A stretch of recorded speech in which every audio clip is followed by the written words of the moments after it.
তিনি ইন্তেকালের পর তার জানাজা জামাতবদ্ধ ভাবে ইমামতি করে কেউ জানাজা পড়ায় না। যেহেতু রাসূলুল্লাহ হচ্ছেন ইমামুল আইম্মা, সমস্ত ইমামদের ইমাম, সেই জায়গায় ইমামতি কে করবে, কার সাহস আছে বুকে? এই জন্য একজন একজন করে জানাজার নামাজ আদায় করেছে। সুবহানাল্লাহ। গোটা বিশ্বের রাষ্ট্রপ্রধানরা মুহাম্মদ সাল্লাল্লাহু আলাইহি ওয়াসাল্লাম থেকে আদর্শ নাও। রাষ্ট্রপ্রধান কারে বলে? আমি বলতে চাই, ইতিহাসের পাতার দিকে তাকান। রাসূলের মতো রাষ্ট্র শাসক আল্লাহর আকাশের নিচে জমিনের উপরে আর একজন কি হয়েছে? সুতরাং সেই রাসূলের নেতৃত্বের দিকে তাকাও, কিভাবে রাষ্ট্রটা পরিচালনা করলেন। এই কোরআন হলো সংবিধান।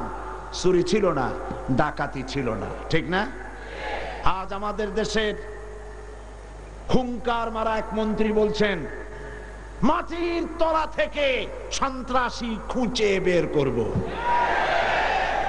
কিন্তু নাকের ডগার উপরে সন্ত্রাসীর না আছে তা ধরতে পারে না।